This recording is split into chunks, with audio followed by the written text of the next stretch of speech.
YouTube, on se retrouve pour un nouvel épisode d'un livre au coin de l'écran. Oui, parce qu'en fait, j'ai donné un nom à l'émission, ça me fait penser que je ne l'ai pas forcément dit en live, mais sur les rediffusions YouTube, j'ai mis un nom à l'émission, un livre au coin de l'écran. Voilà. Comme quoi, hein, je fais un peu de réflexion en off, hein, mine de rien. Voilà, voilà. Et du coup, on est sur notre livre écrit par Dujarrier. J'ai un doute. J'ai un doute certain. C'est ça, Dujarrier, par Marie-Anne Dujarrier, sur le management désincarné. Et où, bah, du coup, tout simplement, on va s'attaquer au texte. Normalement, on a été aussi au cadre de proximité, qui font tampon, qui font relais. Pourtant, le livre est au milieu et c'est le gars aux cheveux de feu qui est au coin de l'écran. C'est vrai, c'est vrai. Je suis peut-être le livre en fait. Vous lisez en moi tel un livre ouvert. Peut-être, peut-être.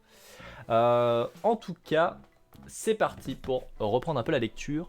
Comme d'habitude, je vous le répète, je vous le rappelle, n'hésitez absolument pas à m'interrompre, à me poser des questions, à partager du vécu, à partager des éléments qui vous font écho, à me demander de mieux expliciter un terme qui est avancé. Bref, n'hésitez pas, je suis là pour ça, y compris sur la rediffusion YouTube. Alors sur la rediffusion YouTube, vous n'allez pas m'interrompre du coup, mais n'hésitez pas à poser des commentaires s'il le faut pour approfondir certains termes, certains éléments, pour partager du vécu. Vraiment, c'est fait là pour ça, on est là pour faire de la vulgarisation de sciences sociales. Donc bah, l'idée quand même c'est de vous présenter quelque chose qui vous intéresse et sur lequel bah, vous avez tous les éléments qu'il faut pour comprendre et pour interagir dessus. Encore une fois, c'est tout l'intérêt. Donc les cadres de proximité, tampons ou relais. Il y a deux types de chefs d'équipe, ceux qui nous demandent d'appliquer les procédures à la lettre et ceux qui nous incitent à jouer avec, analyse Julie. Nos enquêtes montrent en effet que les cadres de proximité jouent un rôle d'amplificateur, ou au contraire d'atténuateur des prescriptions portées par les dispositifs. La stratégie qu'ils adoptent dépend de leurs convictions, mais aussi et surtout des ressources dont ils disposent pour opposer une résistance et lui donner un sens. Une minorité de cadres de proximité ne conteste pas la logique portée par les dispositifs, déploie pas un zèle explicite pour y répondre avec conformité, et déploie un zèle explicite pour y répondre avec conformité. Les raisons d'être loyal peuvent se ranger en deux grandes catégories. La première regroupe ceux qui disent ne pas avoir le choix, craindre de désobéir. Leur perception de la situation est qu'ils ne peuvent que démissionner s'ils ne veulent pas se plier à ces règles. D'autres reprennent les arguments d'enrôlement précédemment évoqués. Ils nous disent à quel point ces dispositifs peuvent contribuer à améliorer le travail de chacun, la qualité pour le client, la performance économique de l'organisation. Ces cadres, dont le degré de croyance en ce qu'ils énoncent reste à tester, aspirent généralement à quitter leur métier opérationnel, à poursuivre leur carrière du côté des planeurs. Ils font donc alliance avec eux et travaillent à satisfaire les critères d'évaluation, à respecter les procédés, à répandre les discours d'enrôlement. Aussi sont-ils, généralement, les bénéficiaires de la compétition instaurée entre les équipes, tant sur le plan des moyens que de l'autonomie conquise ou de la carrière. Ils tendent alors à défendre le système. Dans ce cas, les travailleurs qu'ils encadrent voient se cumuler la hiérarchie de proximité avec l'encadrement à distance. Mais les cadres de proximité sont plus fréquemment critiques à l'écart des dispositifs. Ils se disent mal à l'aise face à un mode d'encadrement du travail qui les déborde doublement, en s'imposant aux travailleurs malgré eux ou par-dessus eux, d'une part, et en rendant leur travail apparemment infaisable, d'autre part. En effet, selon eux, le management par les dispositifs met la pression sur les travailleurs, les stress au risque de dégrader significativement le climat social. Ils disent être réticents parfois à montrer tous les objectifs de performance qui leur sont envoyés, parce qu'ils les jugent irréalistes.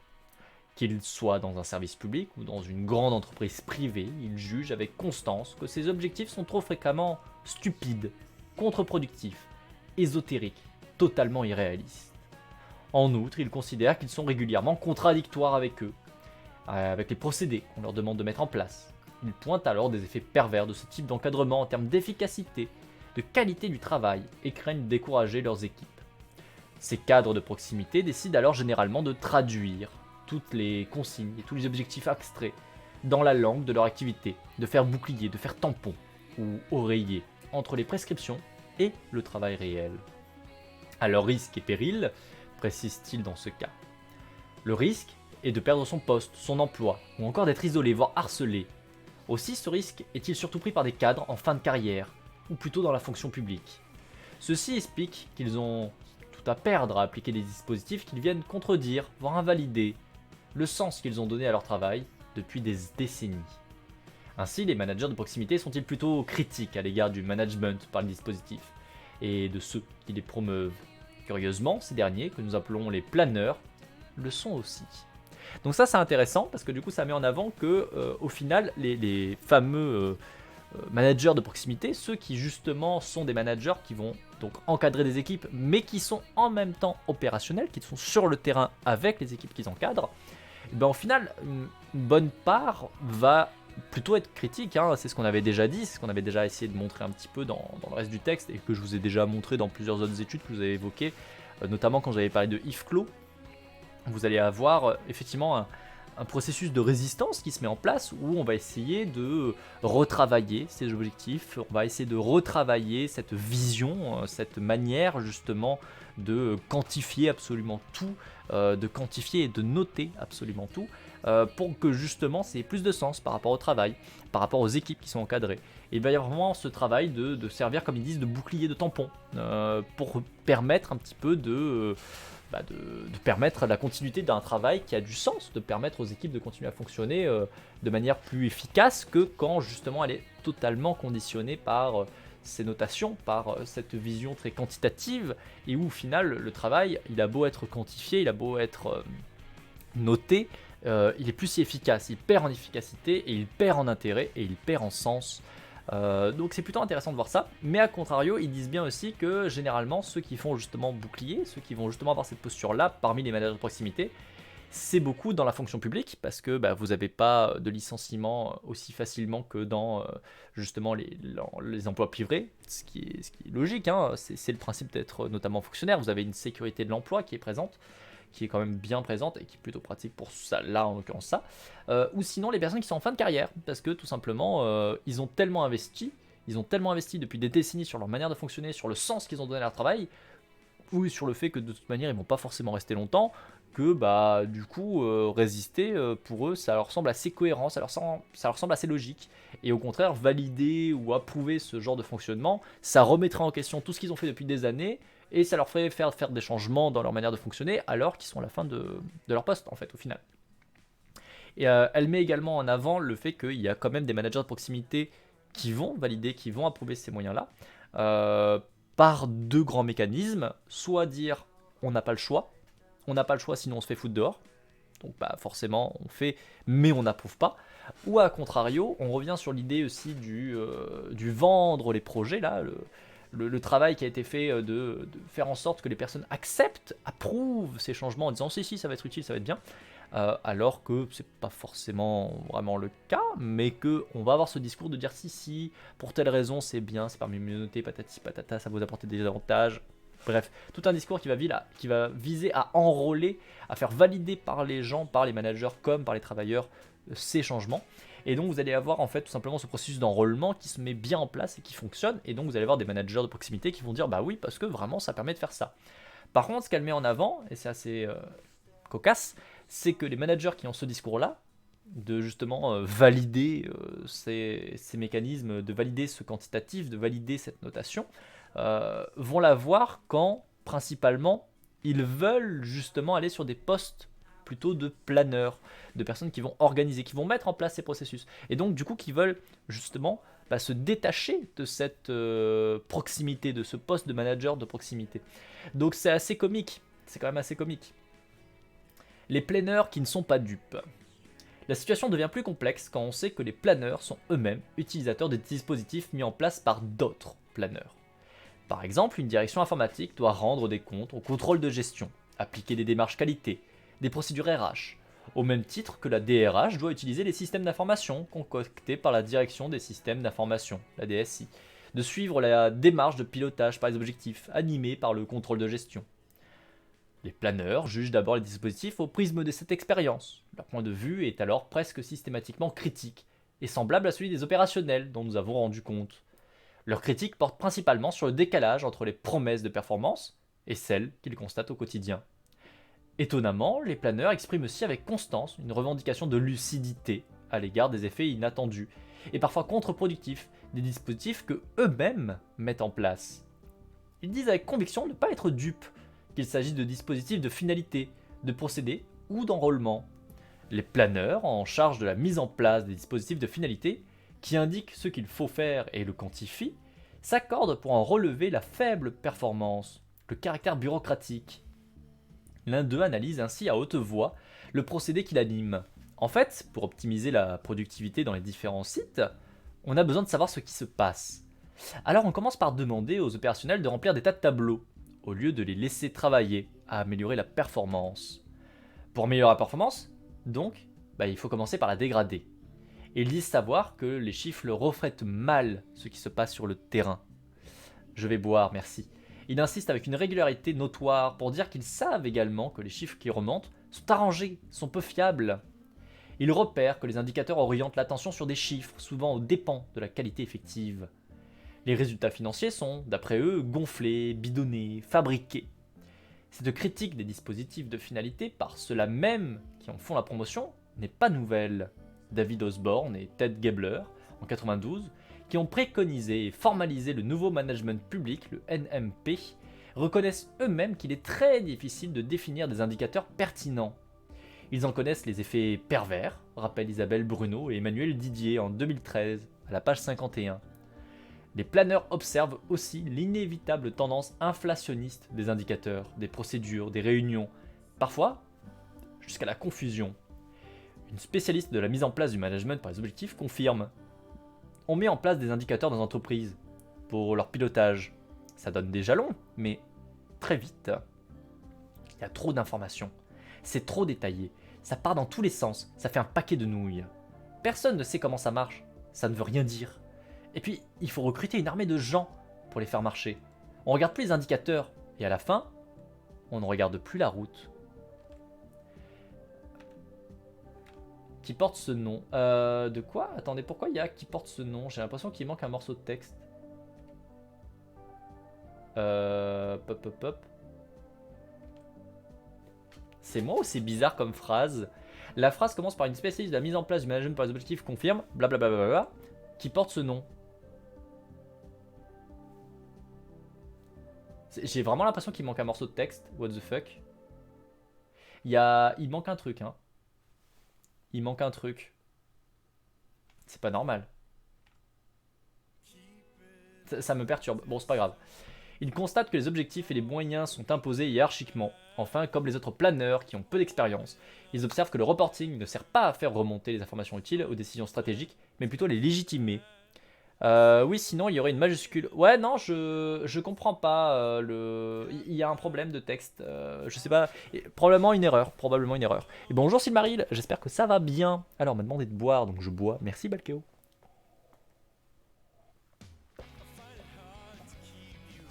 Ah, on regarde les pages en bas. Et ben on est 66 et 65.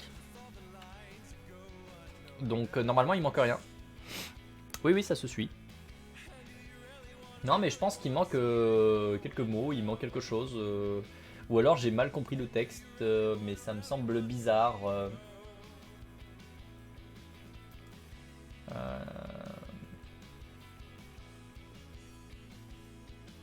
sais pas. Je sais pas. C'est bizarre. C'est bizarre, mais c'est pas grave. Il y a juste une petite coquille quelque part ou un truc que je comprends pas, mais c'est pas grave. Je suis fâché, mais ça va. Pourquoi t'es fâché? Enfin, si tu veux en parler, bien sûr. Mais sinon, mets-toi bien. Nous, on est en train de parler de management désincarné. Donc, on est en train de parler de... notamment, là, du coup, ce qui est intéressant, je vais pouvoir me faire une petite aparté. Ce qui est intéressant, c'est de voir que, justement, au final, il y a un...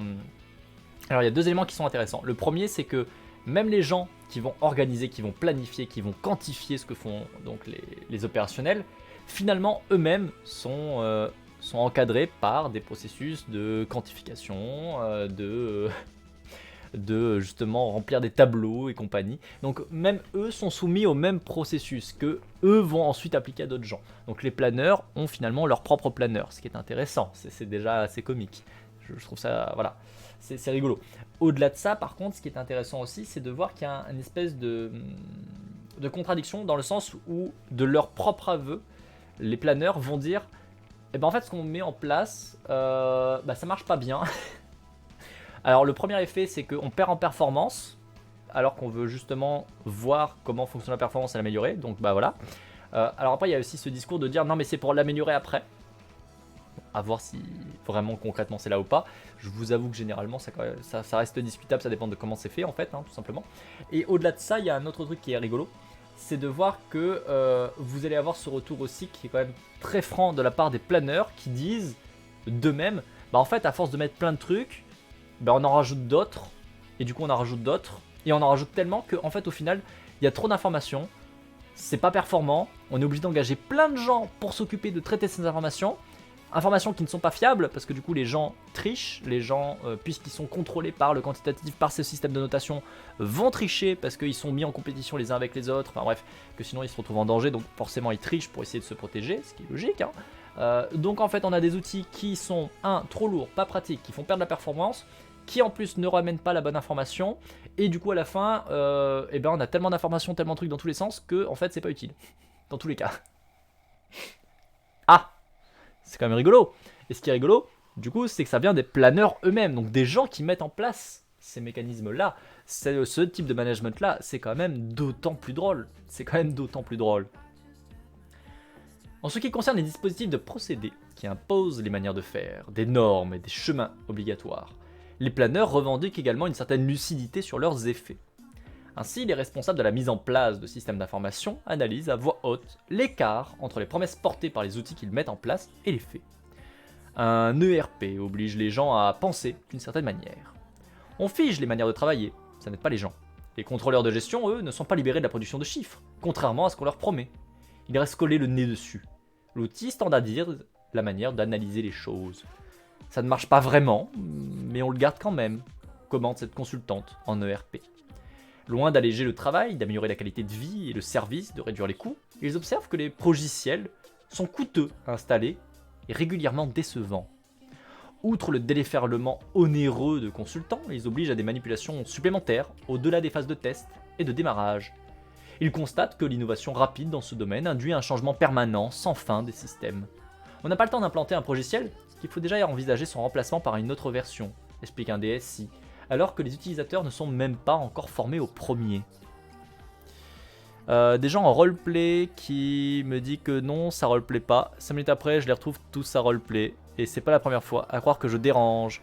Par contre, à demander des crédits in-game pour améliorer la guilde, ils sont prévenants, tout ça. J'en ai marre de l'hypocrisie des gens, et du coup, je vais me casser avec mes millions de crédits qu'ils aiment tant. Chais. Bah oui, hein, à un moment donné, si tu vois que les gens... tu te sens pas bien avec eux, casse-toi, hein, va ailleurs, hein, tu seras que mieux, hein, tu seras que mieux. Les dispositifs d'enrôlement, qui visent à obtenir des travailleurs qui déploient avec zèle les dispositifs de finalité, de procédés, laissent également les planeurs parfois incrédules. Ainsi, un cadre de RH d'une grande entreprise de transport passe en revue les valeurs prescrites par sa direction, excellence, autonomie, responsabilité, performance, etc. Il constate qu'aucune d'entre elles n'est réalisée. Il conclut avec froideur, en fait, la DRH produit des outils vachement bien, hein, mais qui servent pas. En décalage avec le discours formel qu'ils adressent à leurs clients, collègues, amis, relations sociales, les consultants expriment également, dans le cadre d'un entretien sociologique, une critique des dispositifs qu'ils vendent. Certains le font sur un mode froid et objectivant, rappelant qu'ils ont avant tout pour mission d'enrichir l'actionnaire du cabinet de conseil. Ils sont alors incités à vendre des missions sans qu'elles répondent toujours à des besoins. Ainsi, ce consultant en informatique raconte « J'ai décroché de gros contrats cette année parce que j'ai trouvé un filon dans cette grosse entreprise publique. Et puis, j'ai de la technique. J'arrive à vendre de la glace à un esquimau. On vend des projets dont les clients n'ont pas toujours besoin. D'autres disent qu'ils sont payés pour mettre en place des choses qu'ils jugent parfois connes, inutiles, dures pour l'entreprise. » Ces commentaires s'opposent finalement aux discours commerciaux qui affirme avec force l'efficacité, la rationalité des produits de conseil. Les consultants revendiquent de ne pas être naïfs à cet égard. Dans la finance, le discours critique est encore plus explicite. Cet homme de 35 ans, responsable de l'organisation dans une grande banque internationale, exprime cette revendication de lucidité sur les dispositifs. Les contrôles multiples ne sont que des mots. En fait, ça marche pas, car la norme, c'est de faire du blé rapidement, en disant qu'on maîtrise le risque. Tous les 2 ou 3 mois, ils sortent un nouveau produit. La commission bancaire est larguée. On fait des trucs qui vont nous péter à la tronche. Ça va trop vite. Tout le monde dit « je ne suis pas dupe » ici. Quand on dit cela, ce n'est pas critique, c'est ironique. On a vu la crise financière venir. On le sait, hein. Faut pas nous prendre pour des cons. C'est comique, hein. Ça, c'est très très très intéressant. Et c'est très cynique. Pour le coup, c'est très cynique. Et c'est là où on retombe sur des trucs qui, moi, me dérangent énormément justement, notamment en psychologie sociale. C'est que mon métier, à moi, c'est d'être chercheur d'une part, à la base, mais également consultant en entreprise. En tout cas, de venir conseiller sur tout un tas d'aspects. Pas forcément être consultant, tu peux tout à fait être dans une grande entreprise qui t'embauche en CDI pour justement faire ce travail-là, notamment de maintenance de ces processus. Hein. Donc j'aurais pu tout à fait devenir planeur. J'aurais pu. Et j'ai des collègues qui le font. Et moi, en fait, ce qui me dérange, là, c'est ce qui ressort notamment par le discours de certaines personnes que justement on a là. C'est des discours que j'ai déjà entendus, notamment avec mes collègues. Et où moi je trouve que éthiquement parlant ça pose hautement problème. Quand vous avez des gens qui en toute franchise vous disent je sais que ça ne sert à rien. Je sais que ça ne sert à rien. Je sais que je suis en train de les enfler. Je sais que là je vais mettre des processus qui vont pas être efficaces, qui vont pas être utilisés, qui font pas ce qu'ils sont censés faire, qui simplement ne leur est pas utile à cette entreprise là, mais je vais les revendre quand même. Mais ce qui est important derrière c'est que moi je touche l'argent. J'ai ma vie à faire, j'ai ma famille à faire vivre, patati patata, et bref, il y a toujours tout un tas de justifications, hein, et qui s'entendent. Mais c'est juste je vais leur vendre un truc. Et quand tu vas leur vendre en disant mais oui, ça va révolutionner votre boîte. Vous allez voir, je vais vous conseiller et vous faire des recommandations qui vraiment vont augmenter vos performances. Enfin voilà, tu vas avoir tout ce langage de vendeur, de commercial en fait, en tant que conseiller externe, ou encore une fois, pas conseiller interne aussi, quoi. Qui est, je trouve, extrêmement discutable, surtout quand tu discutes avec eux, et c'est le cas là notamment, et ça a été le cas avec moi avec d'autres collègues, où en toute franchise ils te disent mais je sais que ça ne sert à rien, je sais que c'est du flan, je sais que non ça va rien leur apporter, mais moi ça me rapporte de l'argent, moi ça me permet de me financer. Et c'est là où je trouve ça extrêmement problématique et extrêmement dommageable, c'est qu'on a tellement cette notion et cette vision capitaliste, et c'est pour ça que cette vision capitaliste me dégoûte autant dans le monde qu'on a à l'heure actuelle. C'est qu'on met en place des mécanismes, on met en place tout un tas de choses qui ne sont pas fonctionnelles, ne peuvent pas être fonctionnelles, ne sont pas prévues pour être fonctionnelles, mais on sait que ça rapporte, on sait que ça fait des thunes, on sait qu'on peut vendre du rêve et récupérer des thunes, que ça va peut-être couler la boîte en cours de route, mais on s'en fout. Il y aura d'autres boîtes qui seront là pour nous engager, pour nous acheter exactement le même processus. C'est quand même incroyable. Et moi vraiment ça me dérange fortement. Hein. Éthiquement parlant, je trouve que c'est hautement discutable, mais plus que hautement discutable. L'argent, c'est la finalité de tout. Bah oui, c'est ça. C'est que vraiment, tu as cette vision de il faut générer du pognon. Et je trouve que c'est quand même incroyablement mauvais parce que tu as vraiment des pratiques qui peuvent. Et ils le disent hein, en haut, juste ici. Hop, ma souris ne marchait plus parce que ça fait trop longtemps que je n'avais pas utilisé. Ici, quand vous avez code inutile ou dur, c'est pas sans raison. Dur, ça veut bien dire que les mettre en place sur la boîte va demander beaucoup d'efforts. Va demander vraiment, parfois, à remanier totalement les équipes, à mettre les gens dans des situations très inconfortables, voire potentiellement dangereuses, notamment pour leur santé mentale et compagnie. Et tu t'en fous parce que tu es là pour faire des thunes. Alors que normalement, notamment dans le cas spécifique d'être psychologue social du travail comme moi, normalement tu es là pour justement fluidifier, améliorer la situation. T'es pas là pour venir récupérer tes thunes. Bien sûr qu'on est dans un monde capitaliste et que du coup, tu le fais payer et que tu récupères de l'argent parce qu'on n'a pas le choix, parce qu'on pour l'instant, on ne peut pas se passer du système capitaliste parce que malheureusement, l'entièreté du monde ou presque fonctionne sur le monde capitaliste, et tant qu'on ne décide pas en groupe, en commun de changer, si toi tu viens changer dans ton coin tout seul, ça ne marchera pas. Malheureusement, ça ne marchera pas. Il faut se réunir en groupe. Il faut se réunir en groupe parce que de toute façon déjà l'espèce humaine est une espèce qui est grégaire, qui fonctionne en groupe, hein, donc c'est pertinent d'être en groupe. Hein. Tout seul, tu es tout seul, c'est ça le principe, et du coup l'union fait la force. Par contre, la solitude, ça fait la faiblesse et ça fait la mort. Donc si tu vas faire ton truc tout seul anticapitaliste, ça ne va pas marcher. Non seulement ça va pas marcher, tu vas prendre des conséquences extrêmement graves dans les dents, extrêmement dures dans les dents, et potentiellement te mettre vraiment dans une situation de merde. Et surtout, derrière, ça ne va rien changer à toutes les problématiques sociétales où ça pose problème, parce que ça posera toujours autant de problème, puisque tu es tout seul à avoir changé ça. Donc vraiment, je comprends la logique de, bien sûr que tu te fais payer, bien sûr que tu as de l'argent qui rentre. Ok. Pour autant, ça va pas non plus être un gros connard sans race, sans éthique, qui est en mode, non mais moi je m'en fous, j'ai fait mes thunes. Or, encore une fois, ces paroles-là, c'est quelque chose que j'ai eu en face à face avec un de mes collègues. J'ai un de mes collègues qui foncièrement, en l'occurrence à l'époque, avait fait de la discrimination raciale, parce que lui il était sur des postes de recrutement. Il faisait du recrutement, il s'occupait de spécialement améliorer les processus de recrutement dans une entreprise. Et en fait, c'est un très gros groupe international, en l'occurrence dans lequel il travaille, donc je ne vous donnerai pas plus d'éléments que ça, mais une de leurs boîtes, la personne qui gérait la boîte en question, à la direction, en fait, avait dit donc à mon collègue, ne me présente pas de candidats racisés, ne me présente pas de musulmans, ne me présente pas de noirs, j'en veux pas, je les recruterai pas, parce que c'est pas que je suis raciste, hein, mais comprends bien que pour le coup, il faut bien comprendre que moi, mes clients, si je leur mets une personne en face d'eux qui est noire, qui est racisée, qui est musulmane, ça va pas passer en fait. Ils vont pas acheter mes produits. Donc ne me mets pas ça. Et le problème, c'est que toi, en tant que recruteur, t'es pas censé dire oui, d'accord, on va faire de la discrimination. T'es censé lui dire non, moi je te présente mes candidats. Tu veux faire la discrimination après, ça sera ton problème. Et si ça te pète à la gueule, tu l'auras droit dans tes dents. Mais moi, je vais te mettre un panel de candidats qui ont les compétences et tu fais le tri. Si toi, t'as pas envie de prendre de personnes racisées, là, dans ce cas-là, tu te démerdes. Et encore une fois, si derrière ça remonte et que ça revient à exploser à ta gueule, ça sera ta responsabilité. C'est toi qui auras fait ce choix-là. C'est toi qui auras fait preuve de discrimination. Moi, par contre, je mets tous les candidats. Et c'est pas ce qu'il a fait. Ce qu'il a fait, c'est que sciemment, et il me l'a dit face à face, parce qu'on en a discuté et que je trouvais ça mais honteux, et il m'a dit, non, moi je lui ai présenté que des candidats blancs. En fait, pour être précis, il avait présenté que des candidates blanches. Parce que du coup, c'est un public notamment d'hommes qui vient dans leur boîte. Et que du coup, il a mis du coup des vendeuses.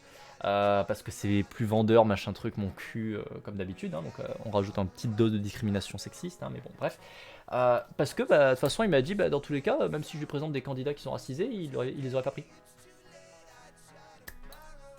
Oui, mais le problème, c'est que c'est pas que lui, c'est que toi, t'as pas à faire de discrimination. Et sa réponse a été, oui, mais moi, je veux toucher mes thunes en fait. Moi, je vais te payer. Donc, je suis payé si il est content. Donc, il sera content. Donc, je serai payé.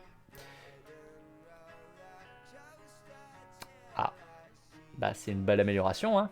Bravo, hein. On voit que tu as bien amélioré les processus de recrutement dans ta boîte, hein. Bravo. C'est cool. Ah oui, non, mais attends, mais regarde, à côté, j'ai mis des outils en place. On a fait un test de personnalité, notamment, alors qu'avant, il n'y avait pas, pour mieux identifier les personnes qui sont vraiment en phase avec nos valeurs d'entreprise. Ah ouais, c'est bien, ouais. C'est cool. C'est cool. Je t'avoue que je ne connais absolument pas la tenue de travail dans cette boîte et je ne veux pas la savoir. Ça ne m'intéresse pas. Je sais que là, l'établissement pour lequel il a fait ça, c'était sur Paris. Alors, le test de personnalité, qu'on soit d'accord, là, on parle sur des tests de personnalité faits par des psychologues qui ont un petit peu plus de validité. On notera le un petit peu plus de validité. C'est-à-dire que ça va permettre de déterminer certaines caractéristiques, certains traits, mais ça reste extrêmement sujet à caution. Et surtout, ça dépend de tellement de facteurs autres qu'il faut bien les prendre en compte, parce que tu as bien sûr le fait que ton candidat peut tout simplement être influencé sur le fait que tu es en train de faire un recrutement, donc il ment, il triche, il ne donne pas les bonnes réponses. Enfin bref, il y a plein de trucs qui viennent rentrer en compte, qui sont à prendre en compte et vraiment à faire très attention. L'idée de ce genre de test, c'est normalement de rajouter une petite bille de plus pour quand tu recrutes, essayer d'avoir quelqu'un qui va être globalement sur le papier, dans une bonne adéquation de valeur par rapport à l'esprit de l'entreprise, ainsi de suite. On est d'accord que c'est ultra facile à fausser, vraiment, c'est hautement discutable. Vous avez des tests de compétences qui sont déjà un peu plus valides, au-delà du test de personnalité, qui vont permettre notamment de tester des compétences de logique, des compétences mnésiques, ce genre de choses, qui peuvent être intéressants, hein, en l'occurrence, tout simplement dans le fait que vous allez avoir effectivement dans certains métiers, le besoin de faire des calculs mentaux comme ça. Si vous faites un test tout simplement de capacité au niveau des calculs mentaux, c'est assez pertinent de faire ce test-là. C'est pertinent parce qu'effectivement, vous allez voir des candidats qui, malheureusement, n'ont pas les outils pour. Et c'est très triste pour eux, mais du coup, si le métier a la nécessité notamment de pouvoir faire ces calculs-là, si on prend le cas du calcul mental, notamment rapide, oui, là, ça peut avoir une pertinence. Les tests de personnalité, c'est hautement discutable. Il y a des éléments qui sont intéressants, je ne vais pas le nier, mais il y a énormément de failles, il y a énormément de choses à prendre en compte, et très souvent, et c'est ça le problème, très souvent, ce ne sont pas des tests faits par des psychologues. Et quand vous êtes sur un test qui n'est pas fait par un psychologue, ou qui n'a pas été notamment mis à jour, ça c'est un autre problème. Quand vous avez des tests qui ont été faits par des psychologues, mais par contre qui ont été faits par des psychologues il y a 20 ans, ils sont plus à jour aujourd'hui, hein. Ça marche plus. C'est hautement discutable du coup les résultats qui sont obtenus. C'est vraiment hautement discutable. À plus d'un niveau, il y a des éléments qui sont à prendre en compte, et il faut prendre des pincettes quand vous utilisez ça. Il ne faut pas du tout centrer son processus de recrutement sur ça. Que ce soit un outil en plus là sur le côté pour se dire tiens ouais, vite fait entre deux choix, allez pourquoi pas, vite fait, si tu veux c'est cool. Mais tu passes à autre chose en fait, enfin, c'est qu'une bille de plus, mais ce n'est qu'une bille. Ça va pas être le centre de ton recrutement, tu es censé être sur tellement d'autres choses, et c'est là où ça pose problème. Bon bref, là c'était une petite aparté pour ça, mais pour dire que voilà, ça me pose problème quand même de toujours avoir ce genre de discours, que ce soit là dans le texte ou dans le cas de mon collègue, de dire qu'en toute connaissance de cause, on va mettre en place, on va vendre en place on va vendre et on va mettre en place des processus qu'on sait être inefficaces, inutiles, compliquant les tâches, et j'en passe. Bref, juste dans l'idée de se faire des thunes, ça me pose hautement problème. Hautement problème. Bref, je continue le texte. Les planeurs, dans les entretiens que j'ai eus avec eux, comme dans leurs échanges de pratiques, ont ainsi fait part de leur souci de ne pas passer pour des gens naïfs. Ils instaurent une distance entre eux et le discours officiel qui est tenu par les vendeurs des dispositifs et leurs acheteurs dans leurs organisations. Qu'en disent alors ces commanditaires? Des dirigeants critiques de la bureaucratisation. Curieusement, et contre l'idée que se font généralement les autres travailleurs, les dirigeants ne sont pas davantage convaincus de la performance des dispositifs qu'ils commandent de mettre en place. Certes, leur mandat leur impose de tenir publiquement des discours sur leur légitimité, leurs bienfaits. En revanche, lors d'entretiens, ils confient systématiquement leurs doutes quant à la pertinence de l'encadrement par le dispositif. La plupart jugent qu'il s'agit d'une bureaucratie inefficace. Je sais bien qu'il y a trop d'indicateurs, de classeurs, de règles, de chartes, de procédures, de contradictions entre elles, au point que plus personne ne peut les lire, témoigne un dirigeant d'une grande organisation. En écho, les organisations patronales expriment régulièrement leur détestation unanime de la bureaucratie. Ennemis déclarés des rigidités, des lourdeurs, les dirigeants ne défendent généralement pas, au fond, ce mode d'encadrement. Ils disent être obligés de les adopter du fait de la taille des organisations. On ne peut pas gérer cela à la main, résume bien l'un d'eux, confirmant ainsi que la multiplication des dispositifs managériaux est la réponse principale apportée à la problématique de la grande taille des organisations. Finalement, à tous les niveaux, le jugement social sur ces dispositifs se révèle critique. Relevons que les aspects positifs de l'encadrement par les dispositifs sont peu commentés par ces divers travailleurs, suivant sans doute l'adage qui veut qu'on ne parle pas des trains qui arrivent à l'heure. L'invitation à explorer avec eux les aspects les plus positifs de ce mode d'encadrement de travail n'a reçu que peu de répondants lors des entretiens. Si l'impersonnalisation des bureaucratiques et l'automatisation des tâches pénibles sont parfois évoquées, c'est toutefois sans conviction ni enthousiasme. De leur point de vue, incontestablement, la critique l'emporte.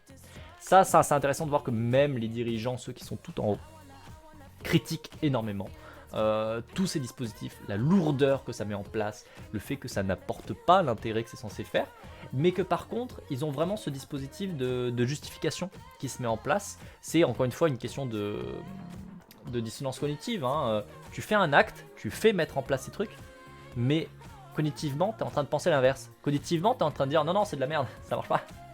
Je sais que ça marche pas. Mais il te faut du coup rationaliser. Il faut te dire pourquoi, alors que mentalement, je dis et je crois, c'est de la merde, d'un point de vue acte, je mets en place ces trucs et je valide. Et j'ai un discours qui va valider ça en disant oui, oui, ça sert, c'est utile, c'est bien. Il faut le rationaliser parce que tu rentres forcément en dissonance cognitive. Là, tes actes et tes pensées sont totalement opposés.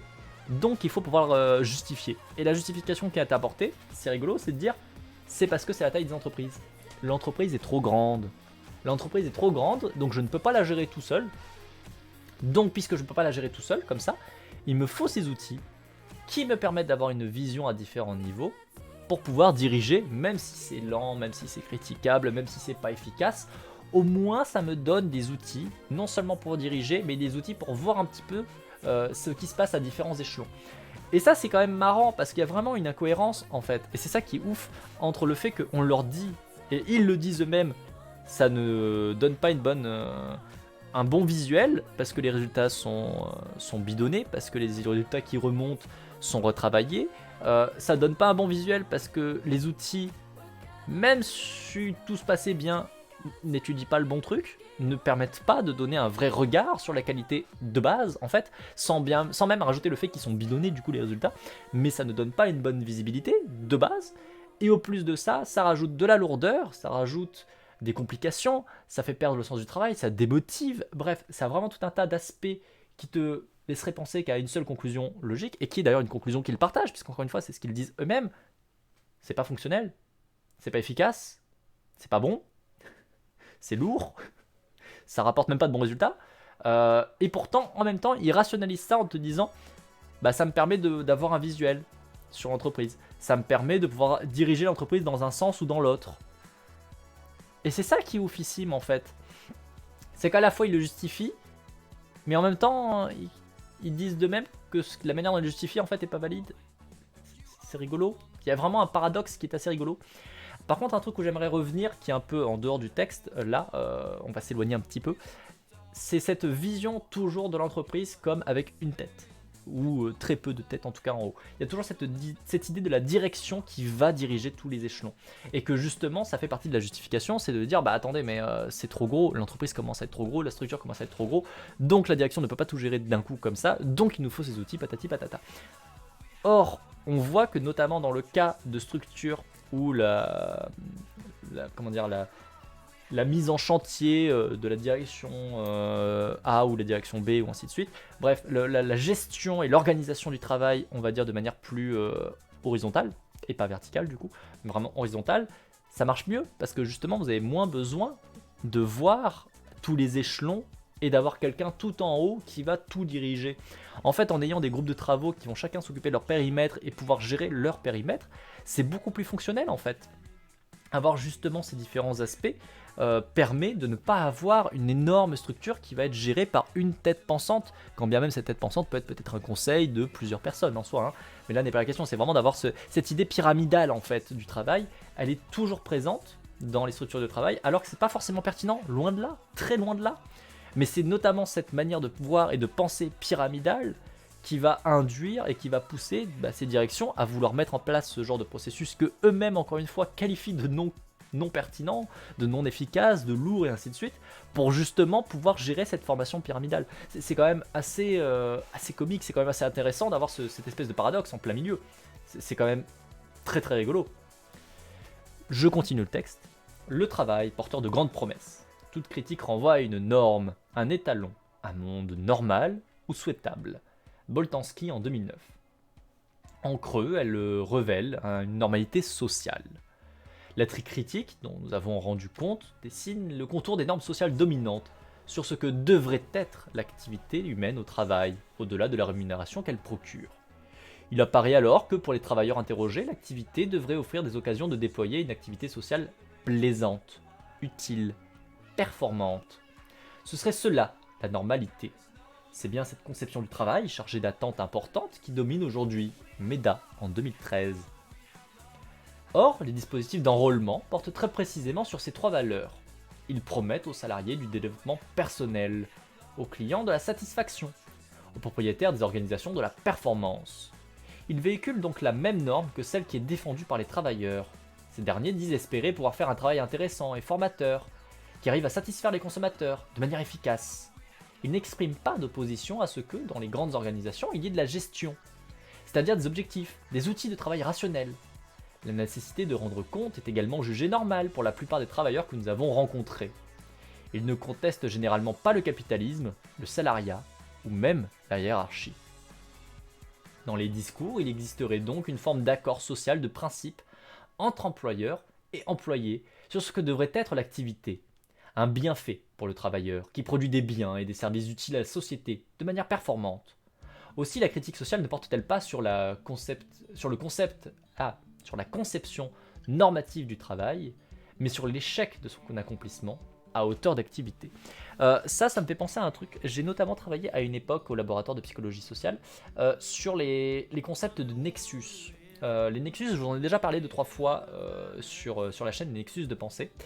En gros, c'est un élément qui est précognitif. C'est-à-dire qu'à partir du moment où on vous met cette valeur, cette notion, qui est largement partagée par un groupe social défini, les gens appartenant à ce groupe social défini, en l'occurrence, vont avoir une acceptation tacite qui va se mettre en place parce qu'il ne va pas y avoir de traitement cognitif lourd de la notion en question. Par exemple, si vous prenez le cas de la Révolution française, on peut estimer assez facilement que pour les Français, pour le peuple français de l'époque de la Révolution française, juste après la Révolution française, il y a des chances que la liberté était un nexus de pensée. On peut le penser parce que, notamment, on se rend compte que vous avez tout un tas d'horreurs qui ont été mis en place, de massacres, de liberté de pensée, notamment, qui ont été complètement détruites, mis de côté, avec notamment ce qu'on appelle la Grande Terreur, qui a été mis en place par Descartes, si je dis pas de bêtises, si je me souviens bien de mes cours d'histoire, c'est par Descartes, où du coup on décapitait un peu violemment toute personne qu'on estimait être assez simplement ennemi de la République, ennemi de la liberté. Et là du coup on peut partir du principe qu'il y a des chances que le nexus de pensée à l'époque c'était par exemple République, c'était par exemple la liberté.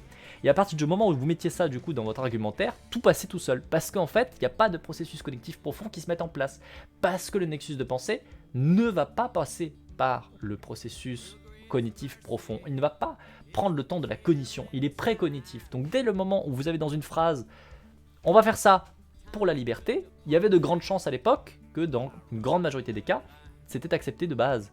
Parce que vous avez fait appel au nexus de pensée, et que du coup c'était précognitif, donc ça ne met pas, encore une fois, de réflexion poussée sur la question. On ne remet pas en question parce qu'on active le nexus de pensée. Là où je veux en venir, c'est que ça serait intéressant, parce que je ne sais pas si ça a été le cas, je vous avoue qu'encore une fois ça fait un petit moment que j'ai pas trop suivi les recherches sur ces éléments-là. Ce serait assez intéressant d'étudier les nexus de pensée dans le monde occidental qu'on a, dans le monde capitaliste occidental qu'on a, pour voir si notamment le capitalisme c'est pas une question notamment de nexus, ou si ça l'a pas été. Parce que justement, on a cette vision où dès qu'on parle du fait de c'est normal de faire du pognon, c'est normal de faire de l'argent, il faut bien vivre, et pour vivre il faut bien de l'argent, ça s'active tout seul et on va justifier tout un tas de choses en disant oui non mais c'est normal, c'est normal, il faut bien faire de l'argent. Et du coup je me demande s'il n'y a pas un nexus de pensée sur ce genre de thématique, au niveau encore une fois d'un groupe social qui serait défini simplement par le fait d'être occidental, pour le coup. Je me demande s'il n'y a pas cette vision-là. Je ne sais pas si c'est forcément autant le cas à d'autres endroits du monde et dans d'autres types de cultures. Et dans la culture occidentale, qui justement a vachement mis en place et qui s'est vachement reposée sur le capitalisme pour se mettre en place dans le système qu'on connaît actuel, au travers de tout un tas d'éléments historiques, allant de effectivement la mise en place de colonies pour capter de leur richesse au bénéfice notamment de l'Europe. Après, ça s'est déplacé un petit peu avec les États-Unis qui sont devenus ceux qui ont capitalisé justement les ressources des différents pays à travers le monde pour leur avantage, ainsi de suite. Je me demande si dans cette culture-là, effectivement, il n'y a pas ce nexus-là ou ce genre de nexus qui est mis en place. Ça serait assez intéressant à étudier, je pense. Je pense que pour le coup, c'est probable. Parce que comme ils le disent, en fait, dans le discours, en fait, tu vas valider automatiquement. Tu vas le remettre en avant. Le fait qu'ils ne contestent généralement pas le capitalisme, le salariat ou la hiérarchie, donc il y a une majorité de gens pour qui c'est normal, et qui ne remettent pas ça en question, ça peut traduire la présence d'un nexus. Ça serait intéressant à étudier, je pense. Pour le coup, ça peut être intéressant à étudier. Bon, je me permets de continuer le texte. Partie 3, un rapport social sans relation. Le hiatus entre les attentes à l'égard du travail de l'expérience va de pair avec un conflit qui oppose les tenants du réalisme économique et ceux qui évoquent le réel. Or, bien qu'ils soient dans une lutte serrée pour produire un sens au travail, ils ne se côtoient pas, car le management est désincarné. Le capita merde. Ouais, je vois ce que c'est. Je suis pas trop capitaliste. Ici, étonnamment, on est plutôt très à gauche. Surprise. Franchement, je vois pas comment est-ce qu'on pouvait le deviner. C'est pas comme si on avait des emotes qu'on pourrait mettre en avant comme celle-là, tu vois. Non, c'est le hasard. C'est le hasard, bien sûr. Je ne sais plus si j'ai lu la deuxième phrase. Je vais relire la deuxième phrase. Or, bien qu'ils soient dans une lutte serrée pour produire un sens au travail, ils ne se côtoient pas, car le management est désincarné. Répondre aux clients en moins de 24 heures, alors qu'on est en sous-effectif et que les procédures sont kafkaïennes, comment peuvent-ils ne serait-ce qu'imaginer nous demander cela, dit cette cadre d'agence à propos des objectifs et des procédés qu'elle est supposée faire appliquer à son équipe. On nous dit que le changement de système d'information va améliorer nos conditions de travail, supprimer des saisies inutiles, améliorer la qualité du service. En fait, ça fait 1 an que ça patine. Ça nous fait faire plus de boulot. Et encore, pas du boulot intéressant. On a la honte devant les usagers. Ils n'ont aucune idée de la manière dont ça se passe ici, témoigne cet employé de la fonction publique. Ouvriers, techniciens, employés, cadres de proximité, d'où tous disent massivement que le problème vient de ce que les concepteurs de ces dispositifs sont trop éloignés du réel, qu'ils planent. Ils n'ont aucune idée de ce qu'ils ont fait, disent-ils. Cette critique sociale est un refrain connu. Les eurocrates, les hommes politiques, les syndicats, les dirigeants sont ainsi régulièrement accusés de méconnaître le terrain, le réel, la vraie vie. Ce discours est symptomatique de la critique contemporaine du pouvoir et porte sur la distance avec l'activité, qualifiée de réelle. PTB, Parti communiste en Belgique. Pourquoi PTB? À cause de notre emote? Avoue, elle est trop belle notre emote. Elle est trop bien. Elle est trop bien. Une fougère Lénine. C'est trop stylé. C'est quand même trop stylé. Les dirigeants et les planeurs se réclament, eux, du réalisme. En effet, c'est presque systématiquement au nom de la réalité économique qu'ils justifient la mise en place de dispositifs managériaux. Leurs arguments, généralement prononcés avec une pointe de courroux, sont par exemple « Il faut être réaliste, hein. Si on ne licencie pas, c'est la boîte qui coule. L'État est endetté. On ne peut plus avoir un service public aussi pléthorique. Soyons réalistes. Il faut traiter plus de dossiers de manière plus efficace. Pour cela, il faut standardiser les prestations sociales. À un moment, il faut être réaliste, quoi. » La réalité, d'après les planeurs et les dirigeants, désigne des chiffres, des ratios, des classements, tels que l'endettement, la productivité relative des pays, des organisations ou la profitabilité. Ils accusent parfois les opposants au dispositif d'être des doux rêveurs, des gens irréalistes, finalement des irresponsables. Ça c'est quand même comique, hein. On retombe encore une fois sur la même vision que je vous ai déjà dit. On tombe dans cette vision où au final, la société est là pour porter assistance aux entreprises. La société, les gens sont là pour soutenir le capitalisme, sont là pour soutenir les profits, sont là pour soutenir le fait de faire des thunes. Or, à un moment donné, il faut bien comprendre que s'il n'y a pas de société, si on n'a plus parce qu'on l'a détruite, parce qu'on l'a fait crever de faim par exemple, ou de froid, ou toute une conjugaison de différents facteurs, t'as plus d'entreprise, t'as plus rien qui fera des thunes. Des thunes, ils ne te servent à rien. À la base, si on a fait de l'argent, si on essaie de faire de l'argent, si on essaie de faire du progrès, tout ça, c'est uniquement pour soutenir la société. Si le capitalisme s'est produit, c'est mis en place, certes c'est parce qu'il y a un système de domination, mais c'est pour répondre à la société. Quand bien même il a été fortement dévoyé par des intérêts particuliers, privés et dominateurs, très clairement. Et c'est ce qui me fait penser aussi d'ailleurs que le capitalisme ne pourra jamais être rationalisé, ne pourra jamais être utilisé à bon escient pour le commun, parce qu'à partir du moment où tu capitalises, donc que tu mets de côté, et donc certains n'ont pas. Tu fais donc un problème de base. Forcément, c'est un système qui va amener encore et toujours à des discriminations. C'est un système qui va amener à des différences de traitement, parce que c'est un système qui va avoir toujours le fait que certains ont et d'autres n'ont pas. Donc qui n'est pas égalitaire, qui n'est pas bon foncièrement pour la société. D'aucun moyen, même en rationalisant autant que tu veux, ça ne sera fonctionnel, ça ne pourra être bon. C'est un problème, quoi. Et en plus de ça, on fait rentrer comment un système de croissance qui est continu et infini dans un monde qui est fini? C'est... Enfin, à un moment donné, il faut arrêter de se foutre de la gueule du monde, quoi. C'est incroyablement dépassé comme modèle, et depuis un bon moment, et pourtant ça résiste, et ça résiste, et ça résiste. Et c'est un système qui, on l'a déjà dit, mais sur des aspects sociaux notamment, va être extrêmement destructeur. Parce que c'est un système qui va extrêmement bien utiliser les discriminations, par exemple raciales, qui va extrêmement bien utiliser les discriminations homophobes ou LGBT en général. C'est un système qui va se nourrir de ces inégalités pour justement se valider et se renforcer et renforcer la position dominante qui est déjà tenue par les personnes dominantes et qui vont rester dominants parce que le système les renforce. Donc c'est vraiment un système qui a tellement de niveaux et dysfonctionnel et n'est pas bon pour la société qu'à un moment donné, bah justement, il faudrait être réaliste, n'est-ce pas, et mettre ça à bas, en fait, parce que dans tous les cas, à un moment donné, il faut bien comprendre que les entreprises ne sont pas là pour bénéficier de la société. C'est censé être l'inverse. Les sociétés sont censées bénéficier des entreprises. Les cultures, les gens, les individus, on va dire le peuple en général de la Terre, normalement, n'est pas là pour soutenir le capitalisme. Ça devrait être le capitalisme et ça devrait être le modèle économique qu'on met en place, qu'il soit capitaliste ou non, qui devrait être là pour soutenir notre société, notre culture, nos différents groupes sociaux, notre humanité. Réaliste pour le capitaliste, considération du peuple en les numérisant et en le rangeant dans des cases en fonction de leur capacité à enrichir et à remplir les poches des élites. Ces numéros ne connaissent ni le froid, ni la faim, ni la douleur, ni la fatigue. Ouais. Le capitalisme détruit la nature, sans nature, il n'y a pas de manger. Pas de manger, bah tu manges ton argent. Bah non, en fait, même pas. Pas de nature, pas de papier pour imprimer l'argent en plus de ça. Imprimer l'argent, ça sert un peu à rien. Non mais voilà, dans tous les cas, on peut prendre n'importe quelle forme de monnaie, que ce soit une monnaie physique ou virtuelle ou pas, ça change rien en fait. Ça revient au même principe de base, c'est que foncièrement, c'est un modèle qui induit forcément des discriminations, parce qu'il induit des différences de traitement, parce qu'il induit une différence de possession. Ça vient ensemble en fait, t'as ceux qui ont et t'as ceux qui n'ont pas. Et à partir du moment où tu as ceux qui ont et ceux qui n'ont pas, tu auras forcément tout un tas de systèmes qui vont se mettre en place et qui vont être discriminants. C'est obligé.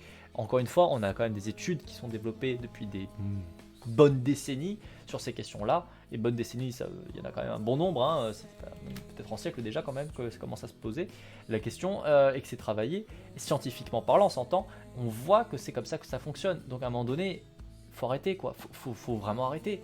Et venir dire vous êtes des doux rêveurs, vous êtes des irréalistes ou des irresponsables, non, justement, c'est juste qu'on considère que l'entreprise n'est pas la panacée. L'entreprise et la finalité de faire de l'argent n'est pas la panacée et ne devrait pas être la panacée. C'est juste une différence de point de vue sur à quoi sert le fait de faire de l'argent. Et c'est ça qui change tout. Et c'est ça qui change tout dans le fait d'accepter ou pas. Au-delà de ça, parmi ce qui est dit notamment du coup par ces planeurs sur le fait que notamment il faut standardiser les prestations sociales, c'est aussi une vraie méconnaissance du terrain parce que en vrai, ils te disent non, on connaît le terrain, il faut rationaliser. D'accord, sauf que si tu rationalises, si tu standardises, tu ne prends donc pas en compte toutes les différences de toutes les situations. Or, il y a des différences de situation, il y en aura toujours, c'est obligé, parce qu'aucune situation n'est spécifiquement, particulièrement égale à une autre. Tu as toujours des différences. Donc si tu standardises ta manière de faire, tu n'obtiens qu'un seul truc, une seule méthode, qui du coup n'est pas compatible à chaque cas, qui du coup demande à chaque cas d'aller retravailler spécifiquement ta méthode standardisée pour l'adapter à ton cas spécifique. Ce qui forcément te fait prendre du temps. Prendre beaucoup de temps, beaucoup d'efforts, en termes d'argent, en termes de processus peut-être cognitifs, en termes de plein d'éléments, c'est coûteux. Donc on a à la fois un discours qui te dit il faut être réaliste, il faut économiser, et en même temps, par le fait même qu'on met ça en place, en fait, on augmente les coûts. C'est quand même rigolo. C'est quand même rigolo. Quand on parle de richesse, on intègre les valeurs foncières, qui certes, elles, sont plus physiques, mais surtout des valeurs virtuelles, comme le prix d'une entreprise ou des actions. Oui. Tu vas avoir un bon salaire, tu fais des études qui coûtent cher, t'as pas les moyens, et ben il fallait être riche. C'est un peu ça l'idée aussi, effectivement. Et puis même au-delà de ça, Tout simplement en fonction de où tu vas venir, tu vas être accepté ou pas. Quand bien même tu as réussi à avoir par exemple tes parents qui se sont sacrifiés, qui se sont saignés comme il fallait pour que tu puisses faire des études de haut niveau, bah, tu auras toujours le facteur de bah, tu viens d'où? Tu viens d'où? C'est quoi ton nom? C'est quoi ton apparence? Qui va être discriminant et qui va jouer? Ou simplement un autre élément, même sans partir sur les éléments de discrimination comme ça, simplement le fait que si tu viens pas de ce milieu-là, tu n'as pas grandi dans ce milieu-là, tu n'auras pas le piston de ce milieu-là. Et ceux qui ont du piston de ce milieu-là vont donc forcément toujours systématiquement passer devant toi. Peut-être qu'effectivement à terme tu y arriveras, peut-être, mais la plus grande probabilité c'est que tu n'y arriveras pas. Et encore une fois, en termes de chiffres, c'est un truc qui est souvent utilisé pour dire non mais regardez, l'ascenseur social il marche, parce que regardez, Jean Mich là-bas, il a réussi. Ouais mais ton Jean Mich qui a réussi, ok il a fait tous les efforts du monde pour réussir. Très bien pour lui hein. Il y en a combien des gens Mich qui ont fait exactement tous les mêmes efforts que lui, mais qui ont juste eu pas de bol? Et ben il y en a beaucoup plus. Et donc ça montre bien qu'il n'y a pas une égalité des chances. Il n'y a pas une égalité des chances, de fait. Et encore moins une méritocratie. Parce que si c'était juste une méritocratie, c'est en fonction de ce que tu fais, des efforts que tu fais, que tu réussirais ou pas. Or déjà, là c'est pas en fonction de tes efforts que tu fais que tu réussis. C'est en partie, si tu as fait les efforts, que tu auras, on va dire, une des conditions remplies, mais il faut que tu aies tellement d'autres conditions qui relèvent de la chance, du hasard, du contexte, qui se remplissent, que c'est pas une méritocratie, ça marche pas. Ça ne marche pas, déjà c'est dysfonctionnel. Et l'égalité des chances n'est pas là, puisque, en l'occurrence, il n'y a pas d'égalité des chances. Quand tu sors de ce milieu-là, tu as déjà, justement, les choses de ton côté. Là où, au contraire, si tu sors pas de ce milieu-là, tu sors d'un milieu pauvre, tu n'auras pas, très difficilement, les possibilités de te mettre au même statut de base, et juste de base, là où justement bah, dans le premier cas ils vont pouvoir s'élever assez facilement dans leur position sociale, parce qu'ils ont du piston, parce qu'ils ont eu tout un tas d'éléments qui leur étaient accessibles tout au long de leurs études, de leur enfance et compagnie, parce qu'ils viennent d'un milieu qui est déjà avantagé. Enfin bref, il y a tellement d'éléments qui montrent que non seulement il n'y a pas de méritocratie, mais en plus il n'y a pas d'égalité des chances. Non, ça ne marche pas. Ça ne marche pas. Tu vas être... en Belgique, les élites politiques veulent sanctionner les malades à longue durée. C'est chouette. Ah, quelle bonne intelligence. Bah oui, parce que tu choisis d'être malade, par exemple. C'est bien sûr. C'est évident, tu choisis d'être malade. C'est de ton grand kiff. Et d'ailleurs, il n'y a strictement aucune étude, bien sûr. Il n'y a jamais personne qui a travaillé la question de voir, en l'occurrence, si quand justement tu es pauvre, du coup tu es plus sujet à être malade, donc tu es plus sujet à être pauvre, puisque comme tu es malade, tu peux pas forcément travailler, ou très peu, ou dans des conditions compliquées, ou sur des postes pas très fous. Et que du coup, bah, tu te remets dans des situations où tu as peu d'argent, mais comme tu as peu d'argent, tu as peu de traitement, peu de moyens d'améliorer ta condition de santé, et que du coup tu restes malade, et du coup, ça serait quand même con hein, si on avait des études qui travaillaient ces questions-là, qui montraient que du coup, bah, globalement, si tu es malade et que tu as des maladies de longue durée, bah, c'est pas ta faute, et que généralement ça te conditionne à rester dans ces maladies de longue durée. Hein, il y a un système dans lequel tu vas rester pauvre, hein. Ça serait con quand même, hein. Ça serait con. C'est quoi cette cendre dans l'air? Ça, bon, c'est l'hôpital, ils crament les malades tous les mercredis. Quelle horreur si c'était le cas. Mais ça va peut-être arriver tôt ou tard, hein, dans quelques siècles, on sait jamais. Hein, si le capitalisme continue à prendre pas comme ça. Quelle joie, hein, n'est-ce pas, si ça arrivait un jour. C'est chouette d'être malade, la preuve, j'ai adoré souffrir, en vouloir me suicider pendant 3 ans. Bah oui, bien sûr. Moi je kiffe hein, être malade et d'avoir mal tous les jours au niveau de mon cœur, d'avoir très mal dès que j'essaye de faire des efforts physiques, le fait d'avoir des tremblements, d'avoir de la tétanie dès que je fais des efforts physiques, dès que je suis fatigué, je kiffe. Hein. J'ai choisi spécifiquement d'ailleurs d'avoir mon ADN qui est dysfonctionnel. Hein. J'ai choisi, hein, vraiment, j'ai regardé mon ADN droit dans les yeux et je lui ai dit attention, hein, je veux une maladie génétique. Hein. S'il te plaît, là, écoute. Tu me fais une petite maladie génétique parce que vraiment, j'en peux plus d'être en bonne santé. Hein. Vraiment, ça me saoule. C'est sûr, hein, c'est évident, hein, on choisit, hein, on a parfaitement choisi. Hein. Et le fait que ça soit incurable, et donc même là, à l'heure actuelle, il n'y a strictement aucun moyen, même si j'avais les finances, de m'en débarrasser, ça aussi, je l'ai choisi, tu vois. C'est voulu, hein, bien sûr. C'est tellement ridicule, tout ce genre de conneries, putain. Mais enfin bref. On va continuer le texte. Le terme réel et réaliste ne font pas l'objet d'une définition précise dans ces énonciations. Ce flou rappelle que le réel n'existe pas, comme une évidence partagée, disponible passivement, mais plutôt que l'agencement de la vie sociale doit faire face à une incertitude radicale concernant la question de savoir ce qu'il en est de ce qui est. Boltanski en 2009, page 13. Pourtant, il est possible de repérer les implicites récurrents dans l'usage de ces termes. Ceux qui invoquent la réalité se réfèrent essentiellement à une connaissance quantitative, abstraite du monde. Inversement, ceux qui se réclament du réel inscrivent leur activité concrète, leur rapport aux choses, aux êtres dans le registre sensoriel. Il s'agit de ce qu'ils voient, de ce qu'ils entendent, de ce qu'ils sentent, de ce qu'ils ressentent. Les discours sont ancrés dans des rôles sociaux. Ainsi, une même personne peut se revendiquer du réalisme en tant que conceptrice de dispositifs et devenir, dans le même quart d'heure, une militante du réel lorsqu'elle doit utiliser des dispositifs conçus par d'autres. Ce changement de position et donc l'opinion sur l'encadrement par les dispositifs est observable presque systématiquement chez les planeurs. Cette accusation mutuelle signale l'absence d'un monde commun, Becker en 2010, entre ceux qui planifient l'activité et ceux qui les réalisent. La représentation sociale du réel, entendue comme sens attribué à une situation, Goffman en 91, diffère. Les mots, s'ils peuvent donner l'illusion d'être partagés, n'ont pas la même signification selon les places. Nous assistons alors, dans ces grandes organisations, à une bataille du réel qu'évoquait déjà Alain Wisner à propos du taylorisme, Durafourg et Whelan en 2004. Or, l'encadrement de l'activité par le dispositif a pour spécificité d'instaurer une distance physique entre ces points de vue. Le dialogue entre les tenants de la réalité et les représentants du réel ne se reproduit qu'exceptionnellement. S'ils se reprochent mutuellement d'avoir une conception erronée de la situation du travail, ils n'ont pas la possibilité d'en débattre face à face. Comme moi un matin je me suis dit, oh tiens, si je faisais une grave dépression avec angoisse H24, ouais ça va être cool. Ah bah oui non mais on kiffe, on adore, on choisit spécifiquement, on se dit tiens, ça va être bien, ça va être cool.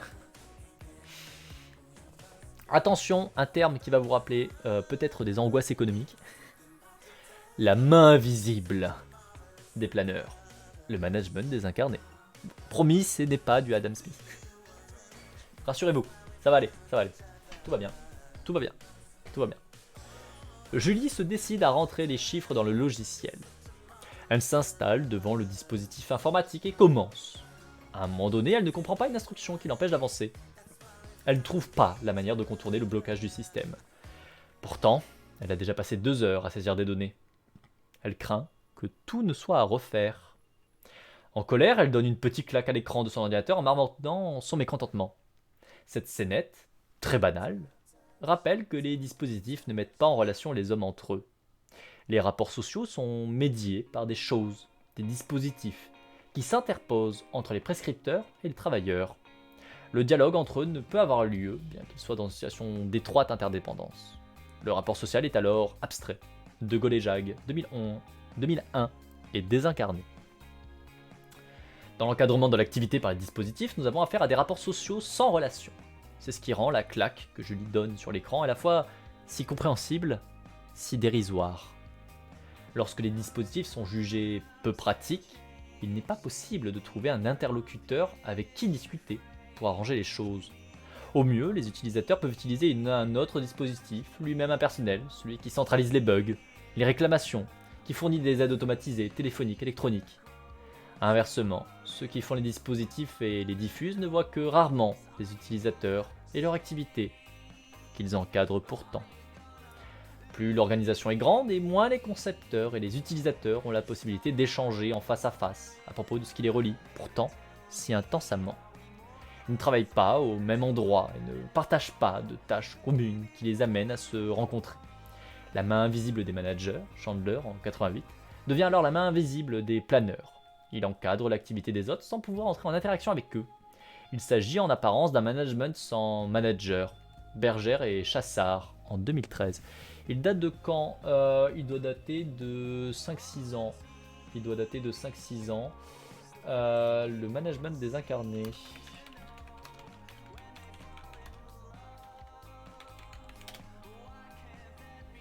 Du Jarrier, pardon. Tu dates 2015. 2015, donc 6 ans. Il a 6 ans. Le texte a 6 ans. Assez récent.